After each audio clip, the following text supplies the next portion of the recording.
Hello psychology people, welcome back. हम कर रहे हैं चैप्टर 3 और आज हम पढ़ने वाले हैं science and symptoms of stress. Now stress को हर कोई इंसान डिफरेंट डिफरेंट तरीके से रिस्पॉन्ड करता है डिपेंडिंग ऑन कि उस इंसान की पर्सनालिटी कैसी है, कैसी उसकी अपब्रिंगिंग रही है और लाइफ के अर्ली एक्सपीरियंसेस कैसे रहे हैं।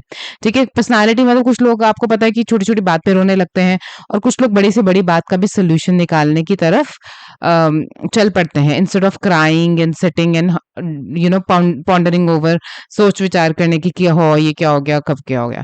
ठीक है, सो पर्सनालिटी, अपब्रिंगिंग, लाइफ की अर्ली अपब्रिंगिंग कैसी रही है हमारी और लाइफ के एक्सपीरियंसेस कैसे रहे हैं। मतलब अर्ली लेवल से ही हम ऐसे स्ट्रेसफुल एनवायरनमेंट में रहे हैं कि जब देख तो हमें छोटी छोटी बातों पे भी स्ट्रेस हो जाएगा। ठीक है, अगर हमने आसपास हमने देखा है, बैंड्यूरा की सोशल लर्निंग थ्योरी पढ़ी है ना आपने, कि बच्चे ऑब्जर्वेशन से भी सीखते हैं। तो अगर आपने आसपास अपने देखा है, पेरेंट्स को देखा है या किसी सिबलिंग को देखा है कि छोटी छोटी बात पे वो लोग स्ट्रेस ले लेते हैं, इतनी जल्दी पैनिक करने लगते हैं, तो कई बारी वहां से भी चीजें हम पिकअप कर लेते हैं और वही हमारी चीजें आदत में बन जाती हैं। नाउ हर इंसान स्ट्रेस को अलग लेवल से रिस्पॉन्ड करता है। द वार्निंग साइंस जो हैं स्ट्रेस के वो वेरी कर सकते हैं और उनकी इंटेंसिटी, मतलब कितनी डेप्थ के साथ, कितनी स्ट्रेंथ के साथ वो आपको इम्पैक्ट कर रहे हैं, कितनी जोर से आपको इम्पैक्ट कर रहे हैं स्ट्रेस, वो डिफरेंटली वेरी कर सकता है। जो पर्सन सेंसिटिव है उसको तो छोटी बात का भी बहुत बड़ा स्ट्रेस लगेगा। ठीक है, और जो पर्सन थोड़ा मेंटली इमोशनली स्ट्रांग है तो वो इतनी जल्दी स्ट्रेसफुल सिचुएशंस में भी अपना काम लूज नहीं करेगा। ठीक है, any of the symptoms, so basically stress के क्या सिम्टम्स होते हैं। स्ट्रेस के कुछ सिम्टम्स होते हैं जो कि फिजिकल लेवल पे, कॉग्निटिव, बायोलॉजिकल लेवल पे आपको देखने को मिलेंगे। वो सारे सिम्टम्स जो होते हैं इंडिकेट करते हैं कि हमें कितना स्ट्रेस है। ठीक है, और अगर स्ट्रेस को अनरिजॉल्व छोड़ दिया जाए, मतलब जिस बात को लेके आपको स्ट्रेस हो रहा है उस बात का सोल्यूशन ना निकाला जाए, तो इस चीज की, और स्ट्रेस कंटिन्यूसली आप में की उसमें बना ही रहे आपके माइंड में, तो सीरियस इंप्लीकेशंस हो सकती हैं। हमने पढ़ा ही था ना कि स्ट्रेस हमारे बॉडी को फिजियोलॉजिकल, इमोशनल लेवल पे, हमने ये सब बातें प्रीवियस वीडियो में पढ़ी हैं कि कैसे इम्पैक्ट करता है। आपका बीपी हाई हो जाता है, ठीक है, आपका हार्ट रेट हाई हो जाता है, किस तरीके से आपकी बॉडी फाइट और फ्लाइट रिस्पॉन्स पे चली जाती है। ठीक है, तो अगर आपका नर्वस सिस्टम ब्रेक डाउन हो जाएगा, अगर आपका ये हमेशा ही आपकी बॉडी स्ट्रेसफुल सिचुएशन में रहेगी, तो it will damage your nervous system. ठीक है, अब बात करते हैं टाइप्स ऑफ स्ट्रेस के बारे में। टाइप्स ऑफ स्ट्रेस मतलब 3 मेजर टाइप्स के स्ट्रेस होते हैं। फिजिकल और एनवायरमेंटल स्ट्रेस होता है, वैसे तो हर बहुत सारे टाइप्स हो सकते हैं जहां से हमें स्ट्रेस आ सकता है। ठीक है, लेकिन जो 3 मेजर टाइप्स है वो ये है कि फिजिकल और environment, psychological and social. So it is important to understand कि जो टाइप्स ऑफ स्ट्रेस हैं वो इंटर रिलेटेड है। कोई भी ऐसा नहीं है कि आपस में रिलेटेड ना हो, ये सारे इंटर रिलेटेड है, मतलब आपस में रिलेटेड है ये सारे स्ट्रेस। तो एक एक करके अब इनको डिटेल में देखते हैं। फिजिकल एंड एनवायरमेंटल स्ट्रेस की सबसे पहले बात करते हैं। फिजिकल स्ट्रेस क्या होता है। फिजिकल स्ट्रेस वो स्ट्रेस होता है जो चेंज लाता है हमारी स्टेट ऑफ बॉडी में। मतलब कि जब हम अपने आप को ओवर एक्सर्ट करते हैं, जितना हमारी बॉडी अलाउ करती है उससे ज्यादा काम कर रहे हैं। ठीक है, फिजिकल हार्ड वर्क कर रहे हैं। जैसे मान लो जब हम, कोई बंदा जब आर्मी में ट्रेन कर रहा होता है, या मान लो आप जिम में ट्रेनिंग कर रहे हो, ठीक है, और आपका जिम वाला आपको ओवर एक्सर्ट करा रहा है, मतलब जितनी आपकी बॉडी अलाउ करती है उससे ज्यादा मेहनत करवा रहा है, तो वो फिर आपको फिर स्ट्रेस होने लगेगा। ठीक है, लैक ऑफ न्यूट्रिशन डाइट, ऊपर से डाइट भी ठीक नहीं है, जितना खाना चाहिए, जितना प्रोटीन चाहिए वो सब तो मिल नहीं रहा है, तो क्या होगा, स्ट्रेस होगा। सफर और इंजरी, अगर आपको कोई वहीं पे इंजरी हो जाती है, ठीक है, डंबल गिर गया या कुछ हो गया, कुछ इंजरी हो गई, हाथ पे लग गया, पैर पे लग गया, कुछ हो गया, तो वो अलग लेवल का स्ट्रेस है। ठीक है, अगर आपको स्लीप नहीं मिलती, साउंड स्लीप नहीं मिलती, तो भी हम थका थका सा तो फील करते हैं, चिड़चिड़े भी हो जाते हैं और हमें स्ट्रेस भी होता है। जैसे कि for example somebody who is working, तो उनके ऑफिस में मतलब उनका कुलीग छुट्टी पे है, तो उसका काम भी वही करेगा, अपना काम भी वही करेगा, तो ओवर एक्सर्ट, जितनी बॉडी उसकी अलाउ कर सकती है उससे ज्यादा काम हो रहा है, तो वो चीजें स्ट्रेस क्रिएट करेंगी।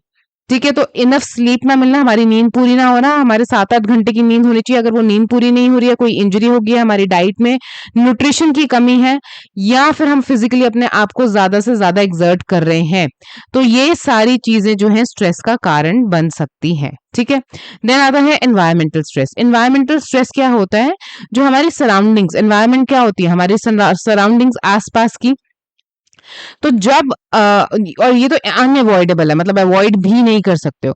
एयर पोल्यूशन, अगर मान लो कि जब ऑड एंड इवन था तब तो फिर भी थोड़ा बेटर था, मेरे को लगता है थोड़ा बहुत क्लीन, काफी कुछ फर्क पड़ गया था एयर में। लेकिन अगर अब एयर ही, हवा ही इतनी गंदी चल रही है तो आप क्या ही करोगे, इतना पोल्यूशन, ठीक है, धूल मिट्टी मुंह पे, तो फिर ऑब्वियसली एनवायरमेंटल स्ट्रेस तो होता ही है। कहीं भीड़ भाड़ वाली जगह में अगर जाना पड़ जाए आपको, ठीक है, एक तो वैसे ही इतनी धूल मिट्टी पसीना चिपचिप, मतलब मौसम ही इतना खराब है, ऊपर से आपको जाना पड़ जाए किसी ऐसी जगह पे जो क्राउडेड है, फुल्ली क्राउडेड है, मतलब वहां पे और भी ज्यादा धक्का मुक्की भीड़ भाड़ है, या किसी पब्लिक ट्रांसपोर्ट में जैसे बस हो गई, ठीक है, डीटीसी की बसेस में ट्रैवल करना पड़ गया, तो फिर ऑब्वियसली एनवायरमेंटल स्ट्रेस हो जाएगा। नॉइस पोल्यूशन की वजह से भी स्ट्रेस होता है, ठीक है, जब इतना फालतू का शोर शराबा, मान लो आप अपने घर में बैठे और आपके साथ वाले घर में कोई कंस्ट्रक्शन का काम चल रहा है, तो ऑब्वियसली आपको स्ट्रेस होगा ही होगा। 24 घंटे ड्रिल मशीन की आवाज आ रही है, कभी हथौड़ों की पड़ने की आवाज आ रही है, कभी किसी चीज की आवाज आ रही है। हीट ऑफ द समर, तो मतलब ये भी तो एनवायरनमेंट में आता है, ये जो हमारा वेदर है, ठीक है, तो हमारा वेदर कैसा है उसकी वजह से भी हमें स्ट्रेस हो जाता है। अगर गर्मी ज्यादा है तो आपने देखा होगा कि गर्मी की वजह से एक्सीडेंट्स ज्यादा होते हैं, ठीक है, क्योंकि सबको ही गर्मी लग रही होती है, चिड़चिड़े होते हैं, लड़ाइयां ज्यादा होती हैं, रोड एक्सीडेंट्स ज्यादा होते हैं, लड़ाइयां ज्यादा होती हैं, तूने मेरी गाड़ी को ठोक दिया, साइड क्यों नहीं दे रहा, मतलब प्यार से बात नहीं कर सकते, चिल्ला के बात करेंगे, क्यों, क्योंकि ऑलरेडी एक तो सिर पे धूप इतनी तेज है, ऊपर से एक तो गर्मी पसीना, ऊपर से इतना पोल्यूशन, फिर शोर, नॉइस पोल्यूशन भी है, एयर पोल्यूशन भी है, तो वो सब कुल मिला के जो है स्ट्रेस क्रिएट करता है। ऐसे ही ठंड में, ठंड अगर ज्यादा है तो सारे काम डिले होते हैं, तब भी स्ट्रेस हो जाता है, टाइम पे कुछ काम होता ही नहीं है। तो ये होता है environment stress. So another group of environment stress क्या होता है, जब कैटाट्रॉफिक इवेंट्स हो जाते हैं। नाउ कैटाट्रॉफिक इवेंट्स क्या होते हैं, ऐसे इवेंट्स जो डिजास्टर क्रिएट करते हैं, जैसे कि अर्थक्वेक, फ्लड्स, अभी आप देख रहे होगे न्यूज में आजकल हर जगह आ रहा है, उत्तराखंड में और कहीं पे लैंडस्लाइड्स हो रही हैं बारिश के मौसम में, तो अक्सर ये न्यूज़ेस आती हैं कि लैंडस्लाइड्स हो गई, बादल फट गया, ठीक है, तो इस तरीके की न्यूज़ेस जो होती हैं वो भी स्ट्रेस क्रिएट करती हैं। और अर्थक्वेक अगर कहीं आ जाए या कहीं पे आग लग गई, तो ये कैटास्ट्रॉफिक मतलब डिजास्टर इवेंट्स होते हैं, तो डेफिनेटली ये तो स्ट्रेस क्रिएट करेंगे ही करेंगे। ठीक है, फिर होता है सेकंड नंबर पे आता है आपका साइकोलॉजिकल स्ट्रेस। ठीक है, साइकोलॉजिकल स्ट्रेस क्या होता है, साइकोलॉजिकल स्ट्रेस वो स्ट्रेस होता है जो अपने माइंड में हम खुद जनरेट करते हैं।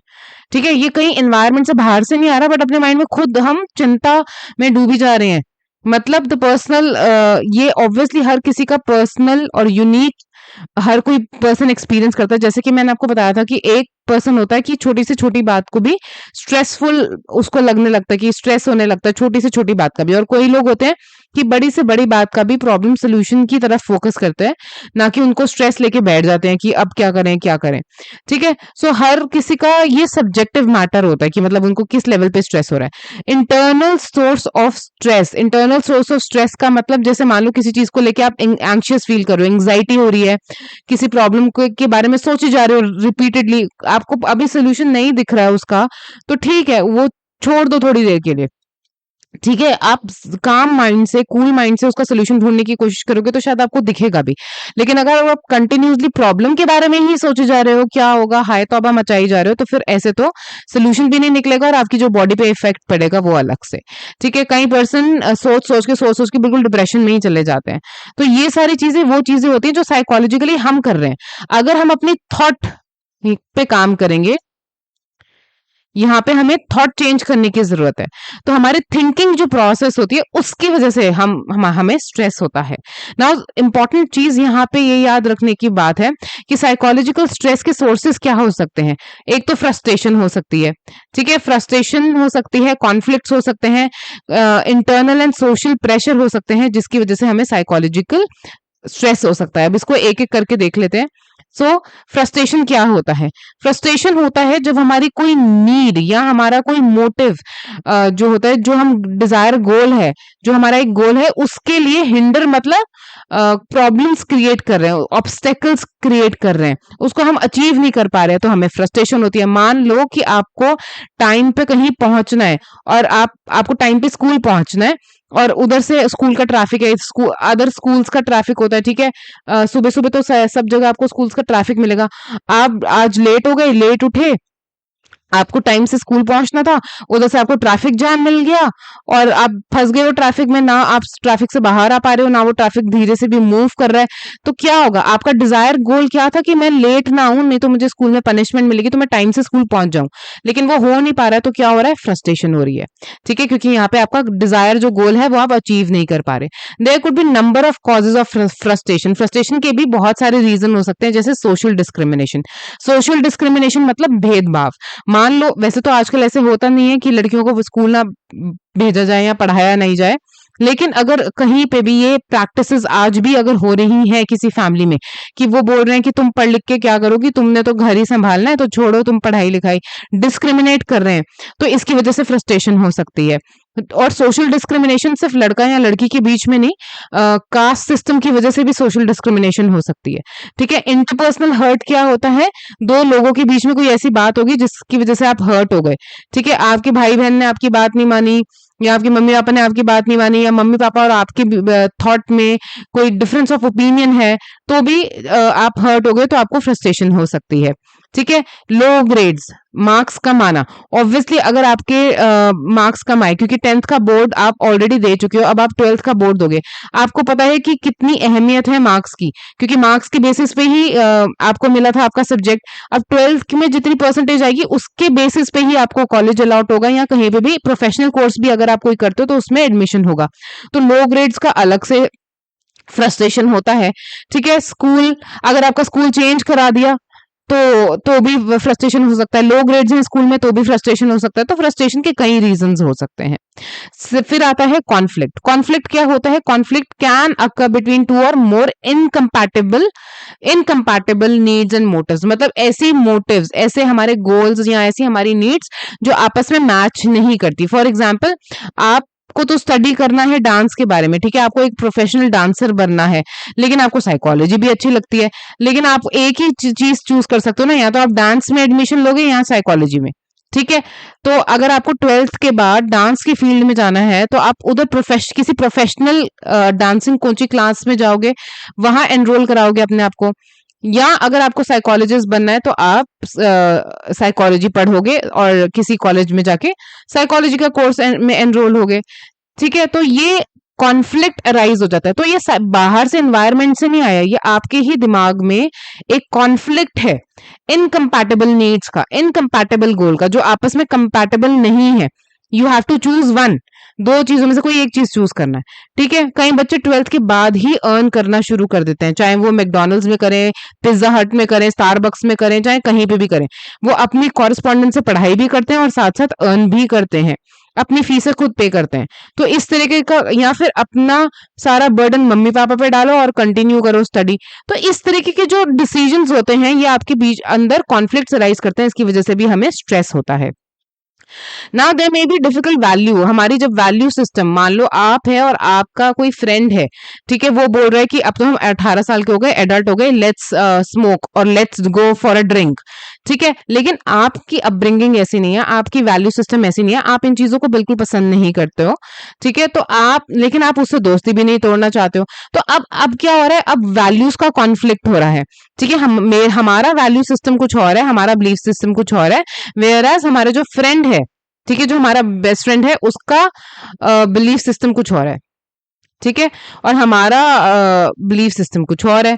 तो हम दोनों के बीच में जब कॉन्फ्लिक्ट हो रहा है वैल्यूज का, तो वो भी स्ट्रेस क्रिएट करता है।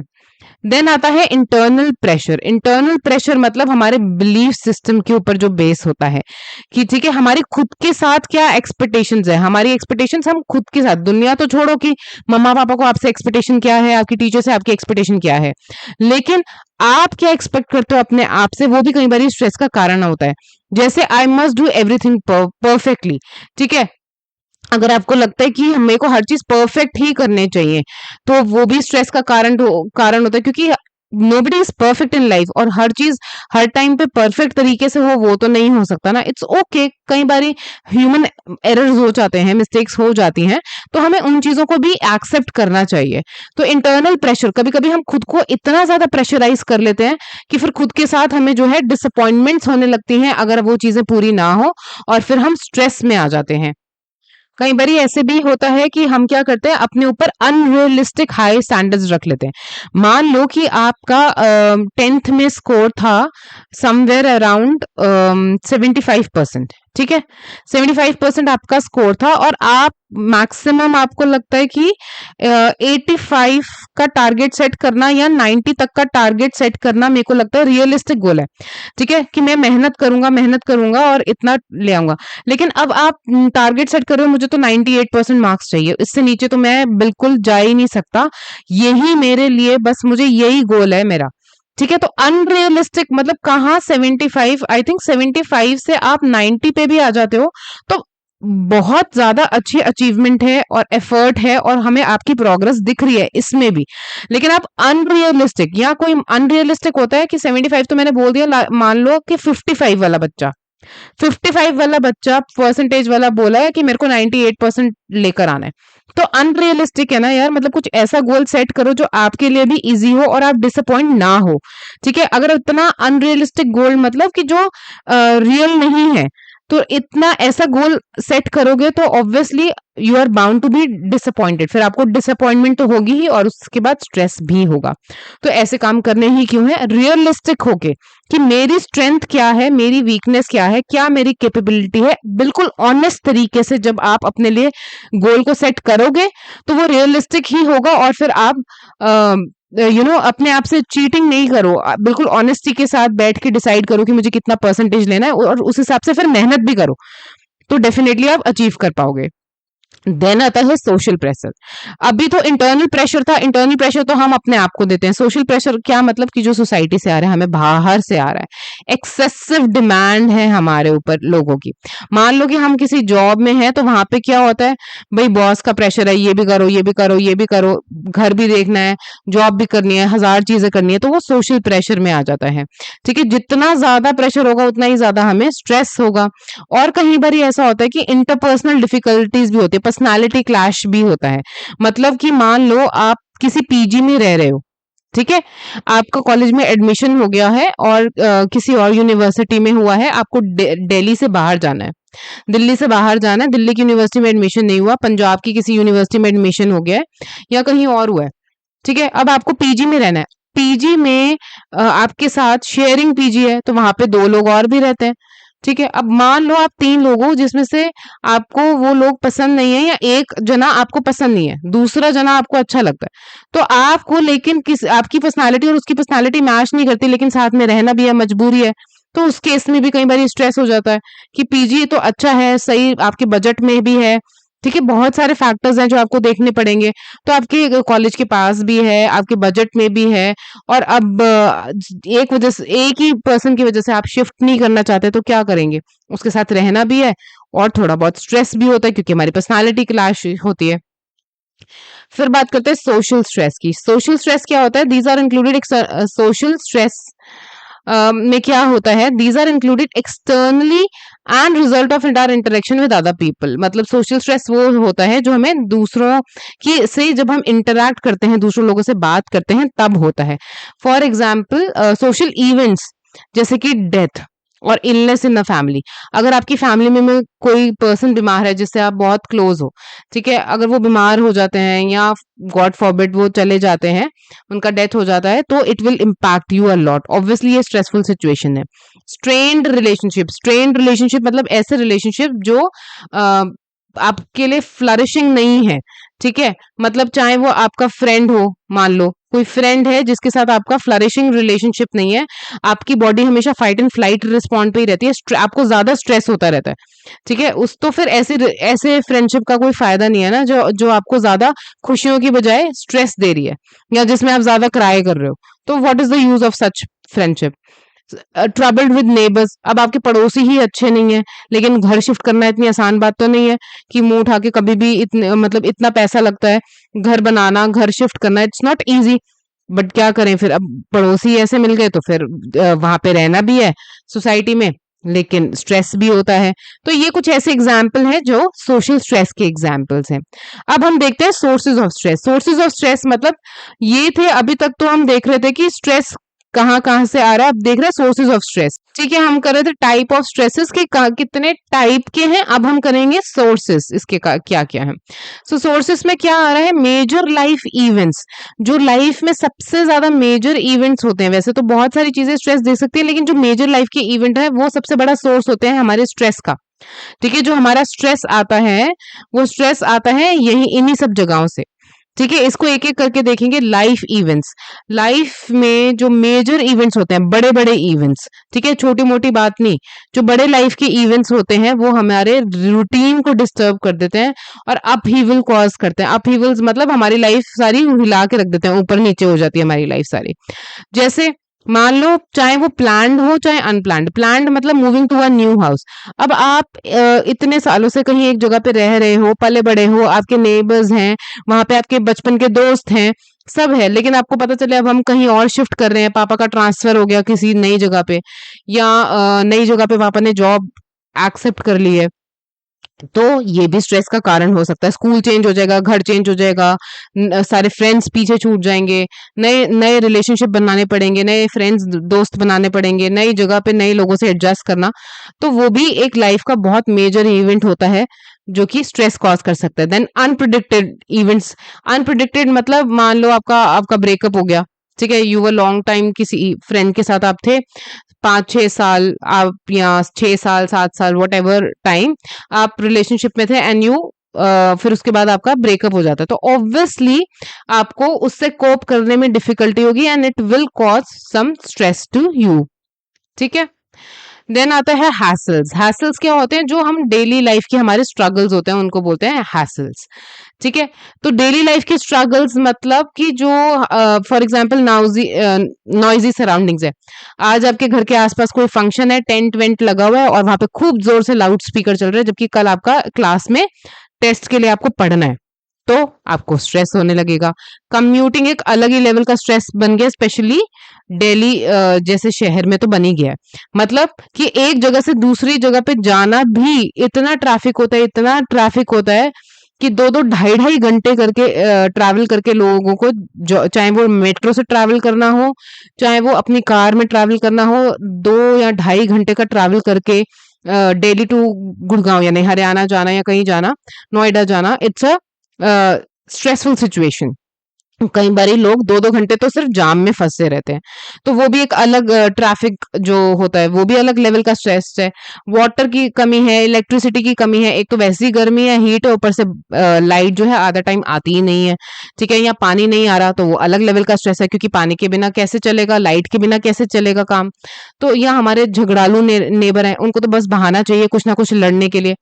तो ये जो लाइफ की डेली प्रॉब्लम्स है ना, उस डेली हैसल्स हैं, ये भी हमें जो है स्ट्रेस कॉज करती हैं। The more stress people report as a result of daily hassle, the poorer their psychological wellbeing. अब इस लाइन का क्या मतलब है, इस लाइन का मतलब है कि जितना लोग रिपोर्ट करते हैं कि उनकी डेली लाइफ में स्ट्रेस है, अगर आपकी डेली लाइफ ही इतनी स्ट्रेसफुल है तो आपकी साइकोलॉजिकल वेलबींग तो मतलब they it will go for a toss. मतलब आपकी साइकोलॉजिकल वेलबींग, फिर कैसे आप मेंटली हेल्दी हो सकते हो, क्योंकि आपको आए दिन स्ट्रेस से डील करना ही करना है। आप 24 घंटे एक ऐसे एनवायरनमेंट में रह रहे हो जहाँ पे इतना ज्यादा स्ट्रेस है। तो जितना आपका एनवायरनमेंट, जितनी आपकी डेली लाइफ में स्ट्रेस जितना ज्यादा होगा, उतनी समझ, ये देखो ये इक्वेशन क्या है कि स्ट्रेस हमारा डेली लाइफ में जितना ज्यादा होगा, हमारी वेल बीइंग, ठीक है, साइकोलॉजिकल वेलबींग उतनी ही खराब होगी। जितना स्ट्रेस का लेवल हाई होगा उतनी हमारी साइकोलॉजिकल वेलबींग खराब होगी, क्योंकि हमें उतनी ही ज्यादा, हम 2400 घंटे स्ट्रेस में रहेंगे तो हम फंक्शन कैसे करेंगे। देन आता है ट्रोमैटिक इवेंट्स। ट्रोमैटिक इवेंट्स क्या होते हैं, ट्रोमैटिक इवेंट्स जिसकी वजह से हमें धक्का सदमा लग जाता है। ठीक है, जैसे फॉर एग्जांपल आग लग जाना, ट्रेन में एक्सीडेंट हो गया, रोड पे एक्सीडेंट हो गया, कोई चोरी हो गई, अर्थक्वेक आ गया, सुनामी आ गई, फ्लड्स आ गए। ठीक है, आजकल तो बारिश का सीजन है तो इतने फ्लड्स आए हुए हैं, और रिपोर्ट में भी, न्यूज में भी आप देखते हो कितने फ्लड की रिपोर्ट्स आती है। तो ये सारे स्ट्रेस का कारण हो सकते हैं। और कई बार क्या होता है कि जब ऐसे कोई स्ट्रेसफुल सिचुएशन होती है तो उसके जो सिम्टम्स होते हैं, जैसे एंजाइटी होना, फ्लैशबैक्स आना, कि मतलब वो ट्रॉमेटिक इवेंट खत्म हो गया, लेकिन क्योंकि मान लो कि कहीं पे फ्लड आया हुआ था, आप भी उस जगह पे थे, लेकिन आप सेफली वहां से घर वापस आ गए। लेकिन आपने बहुत लोगों को डूबते हुए देखा, या कुछ ऐसा देख लिया आपने, किस या आप ने रोड पे कोई एक्सीडेंट देख लिया। अब क्या हो रहा है कि आपको बार बार आपकी मेमोरी में उस बंदे की यादें आ रही हैं, बार बार आपको वो सीन आपकी आंखों के आगे आ रहा है, फ्लैशबैक्स आ रहे हैं, या सपने ऐसे आ रहे हैं बार बार। इंट्रूसिव थॉट मतलब कि आप कोई काम कर रहे हो, लेकिन बार बार आपको ऐसा थॉट आ रहा है, फ्लड का थॉट आ रहा है, या जिस बंदे का आपने एक्सीडेंट देख लिया था रोड पे, बार बार उसके बारे में आपको सोच के कि ओ माय गॉड, वो जिंदा भी बचा है कि नहीं, कोई किसी ने उसका मदद किया है कि नहीं, वो हॉस्पिटल है कि नहीं, उसके साथ उसका कितना बुरा हालत था, वो मतलब किस हालत में होगा, जो भी आपको थॉट्स आ रहे हैं। ठीक है, इंट्रूसिव मतलब कि आपके काम के बीच में इंटरफेयर कर रहे हैं, आपको काम, जो आप काम कर रहे हो उस पर फोकस नहीं हो पा रहा है आपका, वो होते हैं इंट्रूसिव थॉट्स। तो इस तरीके की जो चीजें होती हैं, ये भी हमें बहुत ज्यादा स्ट्रेस करती हैं। और इस तरीके की जब चीजें हो, मतलब अगर आपको फ्लैशबैक्स आ रहे हैं, या आपको बार रिपीटेड ड्रीम्स आ रहे हैं, इंट्रूसिव थॉट्स हो रहे हैं, तो डेफिनेटली आपको किसी प्रोफेशनल की हेल्प जरूर लेनी चाहिए। और वो इसलिए क्योंकि फिर अगर ये ज्यादा मंथ्स तक, मतलब कुछ महीने तक अगर ऐसा चलता है, तो ये पीटीएसडी में कन्वर्ट हो सकता है। पीटीएसडी मतलब पोस्ट ट्रॉमेटिक डिसऑर्डर। तो पोस्ट ट्रॉमेटिक डिसऑर्डर क्या होता है? वो यही होता है कि जब आपको किसी ट्रॉमा इवेंट से आप बाहर तो आ गए हो, लेकिन उसकी यादों से बाहर नहीं आ पा रहे हो, तो वो होता है पीटीएसडी। और ऐसे केस में आपको एक क्लिनिकल साइकोलॉजिस्ट की हेल्प लेनी पड़ती है। ठीक है, this is it for today. मैं मिलती हूँ आपसे नेक्स्ट टाइम नेक्स्ट वीडियो में। अगर ये लेक्चर्स आप सुनते हैं, आपको हेल्पफुल लगते हैं, आपको कुछ भी समझ आ रहा है, आपका हेल्प हो रहा है, do support my channel, give me a thumbs up, do leave a comment and let me know that you watch the video till the end, और आपको समझ आ रहा है। ठीक है, आपका feedback is very very important for me. चलिए, मैं मिलती हूँ next time. Till then keep learning and keep revising.